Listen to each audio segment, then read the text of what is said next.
राज्य के और देश की सुरक्षा में अपना अमर बलिदान देने वाले उत्कृष्ट सेना और पुलिस कर्मीगण, बच्चों का जो सम्मान हुआ है और यहाँ उपस्थित जितने भी भाई बंधुगण इस 23वें झारखंड के स्थापना दिवस में आए हुए हैं,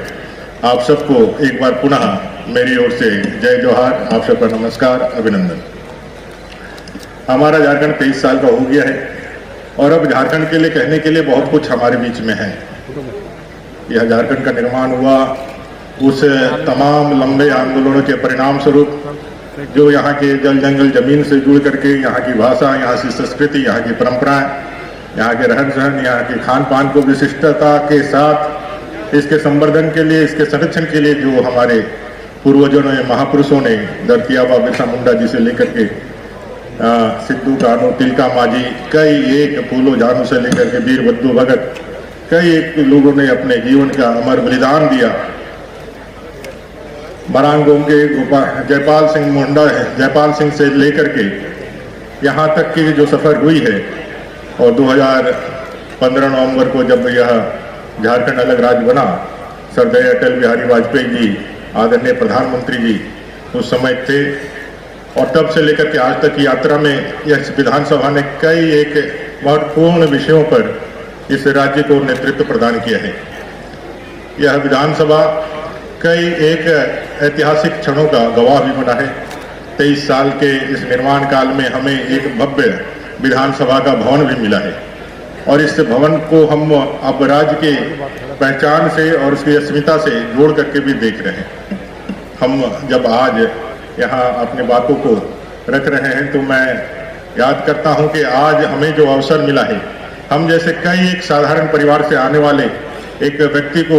इस लोकतंत्र के मंदिर में अपनी बातें को रखने का, जनता का प्रतिनिधित्व करने का जो अवसर मिला है, इसके मूल में हमारा संविधान है।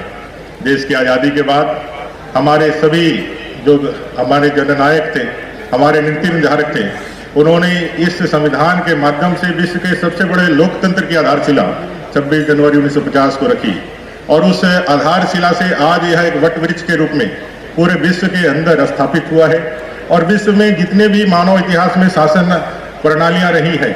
उसमें लोकतंत्र को सर्वश्रेष्ठ माना गया है। और इस सर्वश्रेष्ठता का कारण है क्योंकि यहाँ जो भी निर्णय लिए जाते हैं वो आपसी विचार के साथ, विमर्श के साथ, और उसके बाद एक तो सर्वसम्मति बनाने का प्रयास होता है। अगर सर्वसम्मति ना बने तो हम हमेशा जो है बहुमत के आधार पर निर्णय लेते हैं। लेकिन इन सारे चीजों में जो मेन जो बिंदु है वो है डायलॉग, बातचीत करना, विमर्श करना। बातचीत अपने तर्कों के आधार पर, अपने परंपराओं के आधार पर, अपने जो हमारे क्षेत्र की विशेषता है उसके आधार पर, और उसके बाद एक निर्णय पर पहुंचना। और इस बातचीत का जो अवसर देता है वो हमारा विधानसभा है, और इस विधानसभा से ही नीति निर्धारण होता है 3.5 करोड़ जनता का। बड़े आशा और बड़े विश्वास से हमें प्रतिनिधित्व के रूप में हमें यहाँ भेजा जाता है, और हम उसका आशाओं का रिफ्लेक्शन का माध्यम बनाते हैं इस विधानसभा को। मैं इस दूसरी बार विधानसभा में आने का मौका मिला है, और इस विधानसभा के माध्यम से हमने अपने क्षेत्र का, हमने अपने राज्य के लिए बहुत सारे ऐसे निर्णय लिए हैं। और ये हम लोगों के लिए गौरव का बात है कि बहुत बार ऐसे भी मुद्दे आते हैं जब हम लोग सर्वसम्मति से कोई निर्णय लेते हैं। जब सर्वसम्मति से हम कोई निर्णय पे पहुंचे तो उसके महत्व को रेखांकित करने की जरूरत है, उस महत्व को और ज़्यादा आगे बढ़ाने की जरूरत है, उस महत्व को और स्थापित करने का जरूरत है। क्योंकि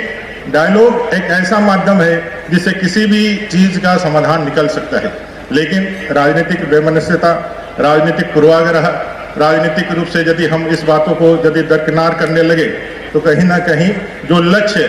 जो परम लक्ष्य, जो अंतिम लक्ष्य है सेवा का, वो हमारे लिए एक किनारे रह जाता है, एक साइड लाइन कर लेता है। इसलिए सेवा परम लक्ष्य का यदि हम भाव लेकर के किसी निर्णय को आगे बढ़ाने का काम करते हैं तो निश्चित रूप से उसका रिजल्ट जो है, आउटपुट है, वो बहुत सुखद होता है। आदरणीय प्रधानमंत्री जी इस 75 साल देश की आज़ादी के बाद 76वें साल में धरती आबा बिरसा मुंडा के उस पवित्र उली हाथों में आने का उनको सौभाग्य मिला,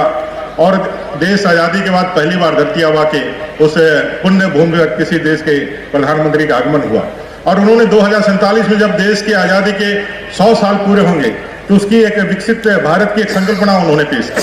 उन्होंने आग्रह किया राज्य से भी कि इस 25 साल में जो अभी से लेकर के हम 2047 में जाएंगे, तो राज्य को भी फोकस करना चाहिए कि इस देश, विकसित देश में इस राज्य की क्या भूमिका होगी। एक प्लान के साथ हम आगे बढ़े और इस देश में अपनी महती भूमिका यहाँ स्थापित करने का काम करें। आज पूरे देश के अंदर जनजातीय गौरव के माध्यम से झारखंड की चर्चा हो रही है, हमारे महापुरुषों की चर्चा हो रही है। हम इस जनजातीय जो हमेशा से विकास के क्रम में हाशिए पे रखे जाते थे, दलित हाशिए पे रखे जाते थे, वो विमर्श के केंद्र बिंदु में आने का काम हुआ है। यह देश के संविधान की ताकत